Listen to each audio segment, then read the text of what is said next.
So, compressors, bit of a funny one this. I use a compressor all the time when I'm recording, and that's largely because the patch that I use in Logic, Hi-Fi DI, has an amp sim, a noise gate, and a compressor, and an EQ curve built in, and I just kind of bring that up in Logic. Don't mess with it too much, if at all. Usually just boost a little bit of mid on my amp head that I'm using as a DI, and then leave it alone.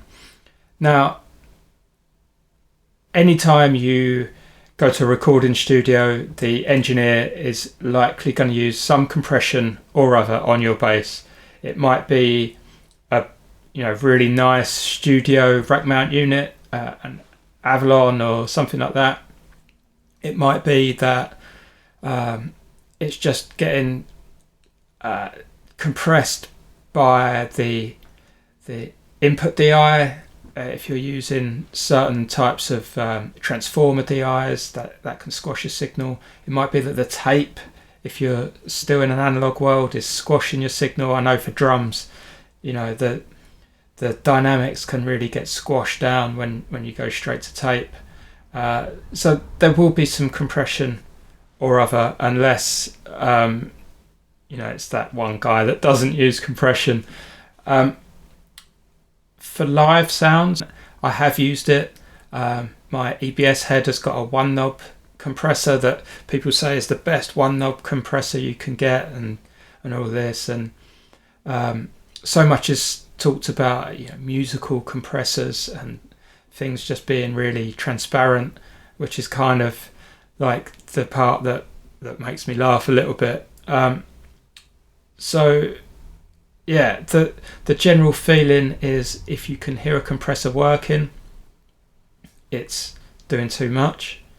You should barely be aware of it, and it all just sounds a little bit like the Emperor's New Clothes to me. A little bit, if you can hear it working, it's no good. The ones that you can't hear are the good ones.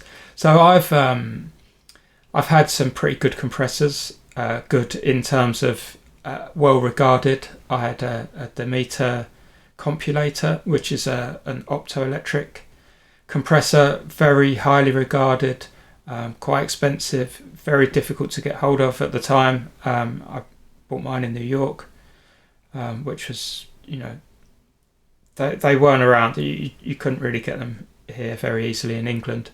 I plugged it in. I was, overjoyed that the hundreds of dollars that I'd spent. Plugged it in and was just like, what is this doing? I mean, it was just like, I kept it for a long time and kept on, telling people how musical it was and how transparent it was, and you could barely hear it was working. And then I just came to the realization that, there was just no need for it. In terms of like using a compressor for flattening out your dynamics, I think that in slap, where you can be, going from a very loud noise to a very quiet noise, I don't know, maybe that can even it out if your slap technique isn't quite on the money. But before I recorded this, I don't slap, and I can slap, I just don't want to do it in public. I had a little slap, like messing around, and even then, compressor on and off didn't make a massive deal of difference for me. And like I am not good at slap, I'm not well practiced at it. I think that I used to think that playing with a really loud amp and playing like really softly was good training for this, and I've done that a lot in the past, and that sort of thing gives you like massive amount of dynamic range, so you can do like quiet notes and loud notes. But most of the time, if I'm on a gig, I'm going to get excited, so I tend to just put my amp where it needs to be so that if I pluck like kind of my hardest pluck, like my excited man pluck, then that will be an appropriate top level volume for a gig. You know, like I'm not going to get told to turn down, and then I just roll off the volume control so that I can kind of dig in while I'm playing. And if you're digging in, the difference between, you know, a really hard pluck note and a kind of like half hard pluck note is minimal. Things are getting squashed all the time. Your amp is going to squash stuff unless it's got like massive amount of headroom. Your speaker's going to squash it. If you're DI'd in with in-ears, the front of house guy's definitely squashing your signal. So I'm kind of like, I don't think that we need compressors as bass players, and that's that. It's I'm sure that there's going to be so many people that are going to disagree. I hope that some people disagree in the comments and give me like the reason why I'm wrong. For today's demonstration though, so the opening thing was recorded with a compressor on. It's a bit of a funny compressor. It's the MXR Dynacomp.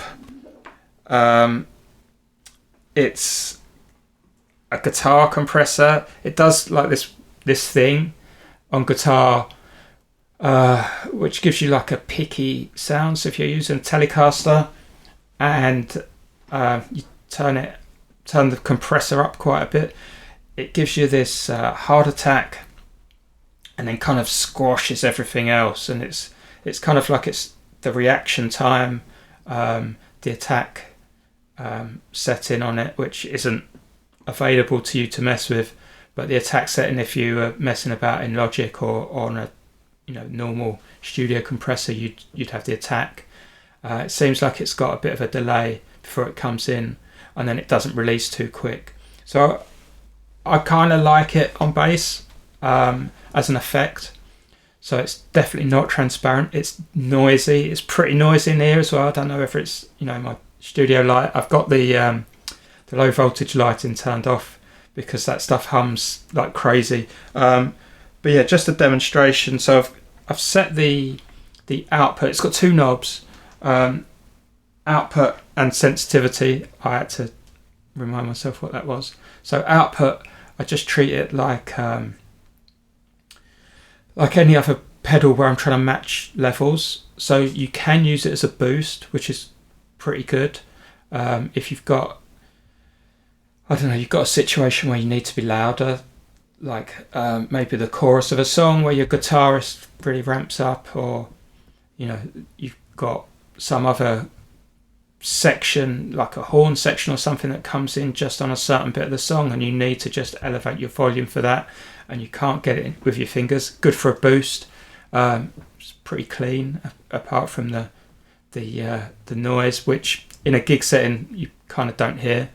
So I've set that to be the same whether it's on and off. So like this is sensitivity all the way down and volume matched, and then off. So it's pretty much the same. So there's transparent.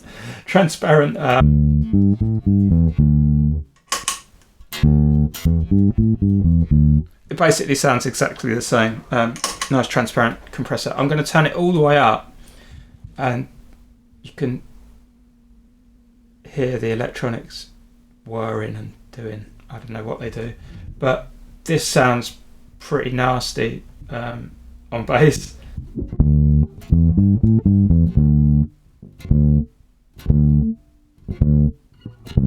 So it's got like quite a hard attack.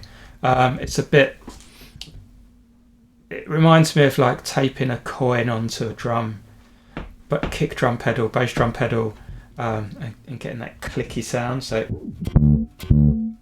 the first one, there you go. So that was a good example. But then subsequent ones, it kind of damps it out. There's like a horrible ringing and stuff.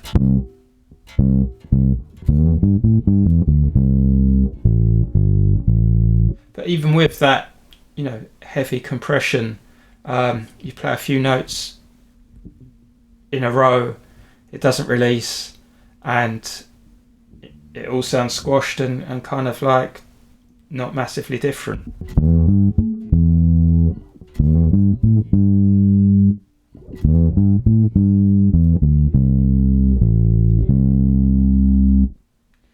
So yeah, this is like the most, I'm going to turn it off, the most like affected or non-transparent, non-Emperor's New Clothes compressor you can get, and again, just doesn't sound that different on bass. I don't think that compression's a scam, but I certainly wouldn't be spending my money. If you're a new bass player looking at pedals to buy, I would probably just skip compressor entirely. If you're looking to record music, your DAW will have compression tools that are far better than an outboard pedal. If you're playing a gig, like I say, just set your input gain and your output so that it's sensitive enough that you can dig in, but not over the top, that you're having to be really careful to not breathe on the strings, and that'll get you through the gig. So hopefully that's a little insight into my views on compression, at least in this kind of scenario. If you disagree, please let me know. If you agree, thumbs up, like, subscribe, all that other good stuff.